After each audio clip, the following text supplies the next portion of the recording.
గుంటూరు శివారు ఓబుల్నాయుడుపాలెం వద్ద ఉన్న సమాధుల వద్ద క్రైస్తవులు నిరసన చేపట్టారు. గతంలో టీడీపీ ప్రభుత్వం క్రైస్తవ సమాధుల తోట కోసం చంద్రబాబు 17 ఎకరాలు కేటాయించారని, ఆ స్థలాన్ని వైసీపీ ప్రభుత్వం అభివృద్ధి చేయకుండా అక్రమ మైనింగ్ చేయడంపై వారు ఆగ్రహం వ్యక్తం చేస్తున్నారు.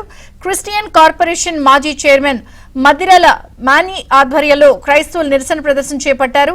క్రైస్తవుల ఆందోళనకు సంబంధించిన మరింత సమాచారం మా ప్రతినిధి సాంబశివరావు అందజేస్తారు.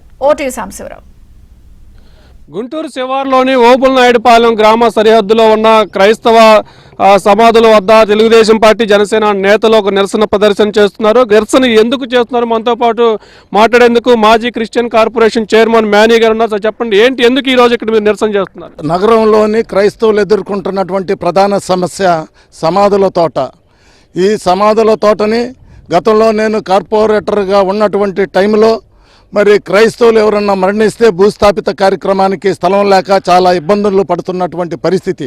ఆ రోజు నేను కార్పొరేషన్లో కానీ కలెక్టర్ దగ్గర కానీ అనేక సార్లు నేను విన్నపాలు చేసుకొని వాళ్ళకి అనేక సార్లు మొరపెట్టుకున్నా కానీ ప్రయోజనం లేదు. ఎన్నోసార్లు గొడవ చేయంగా ఆనాడు మంత్రిగా ఉన్నటువంటి కన్నా లక్ష్మణనారాయణ గారి యొక్క చొరవతో గోరంట్ల సమీపంలోని 11 ఎకరాల భూమిని ఆ రోజు కేటాయించడం జరిగింది. కేటాయించినటువంటి భూమికి చుట్టూ కూడా కాంపౌండ్ వాళ్ళు కట్టాం.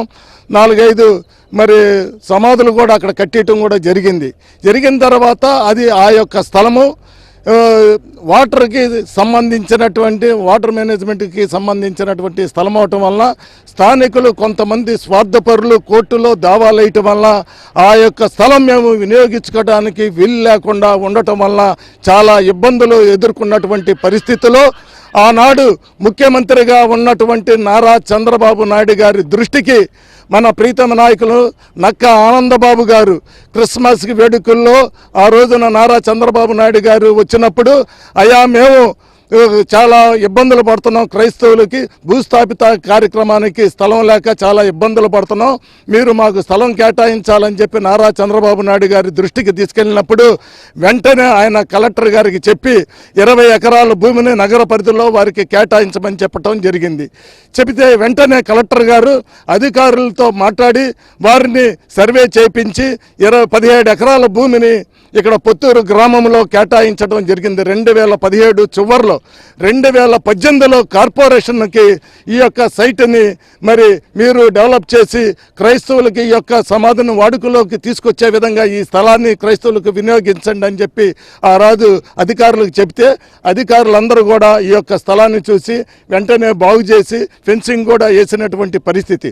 దురదృష్టవశాత్తు ఆ రోజున ప్రభుత్వం అధికారం కోల్పోవటం, వైఎస్ఆర్ ప్రభుత్వం అధికారంలోకి వచ్చిన తర్వాత క్రైస్తవులకి మోసం చేసినటువంటి వ్యక్తి, క్రైస్తవుల్ని ద్రోహం చేసినటువంటి వ్యక్తి జగన్మోహన్ రెడ్డి ఈ యొక్క సమాధుల తోటను బాగు చేయకుండా డెవలప్ చేయకుండా ఇచ్చినటువంటి స్థలాన్ని కూడా త్రవ్వి మైనింగ్ చేసినటువంటి పరిస్థితి.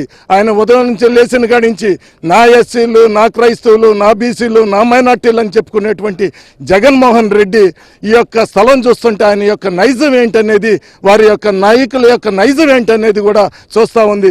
ఈ రోజున మేము ఇక్కడ ఈ యొక్క ప్రాంతాన్ని చూస్తే మొత్తం తాడి చెట్టు లోతున మైనింగ్ చేసేసి ఉన్నారు. జగన్మోహన్ రెడ్డి 17 ఎకరాల భూమిని కేటాయించాడు అని చెప్పి సిగ్గు లేకుండా చెప్పుకుంటా ఉన్నారు. ఇది తెలుగుదేశం ప్రభుత్వంలో ఇచ్చినటువంటి డాక్యుమెంట్స్ ఇవన్నీ కూడా ఇదిగోండి చూడండి.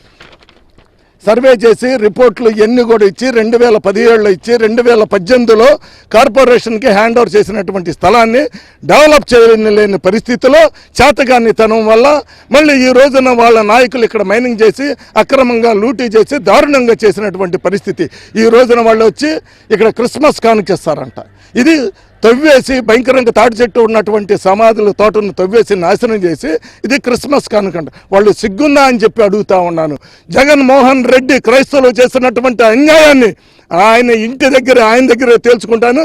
ఆయన ఇంటిని ముట్టడేస్తాం. క్రైస్తవులు మొత్తం ఈ రాష్ట్రంలో ఉన్నటువంటి క్రైస్తవులందరినీ కూడా ఏకం చేసి ఆయన ఇంటిని ముట్టడి చేయటంలో ఎటువంటి ఆలోచన లేదని కూడా ఈ సందర్భంగా తెలియజేస్తా ఉన్నాను. ఇది మొత్తానికి గత టీడీపీ ప్రభుత్వంలో 2018లో ఓబుల్నాయుడుపాలెం వద్ద 17 ఎకరాలు టీడీపీ ప్రభుత్వం క్రైస్తవుల సమాధుల తోటకి కేటాయించగా దాన్ని అభివృద్ధి చేసి అందుబాటులోకి తేకపోగా ఇక్కడ దాదాపు తాటి చెట్ల లోతు కూడా అక్రమం మైనింగ్ చేసి ఇక్కడ చనిపోయిన వారిని తీసుకొచ్చి సమాధులు చేయటమేమో కానీ బతుకున్న వారు వచ్చే కూడా ఇక్కడ శవాలుగా మారే రీతిలో కూడా ఇక్కడ క్వారీలు తయారయ్యాయి. తక్షణమే సమాధుల తోటను అభివృద్ధి చేసి అందుబాటులోకి తీసుకురావాలంటూ కూడా టీడీపీ జనసేన నేతలతో పాటు క్రైస్తవ సమాజం అయితే డిమాండ్ చేస్తుంది. ఇది మొత్తానికి గుంటూరు శివారులోని ఓబుల్నాయుడుపాలెం క్రైస్తవ సమాధుల తోటలో టీడీపీ జనసేన నిరసన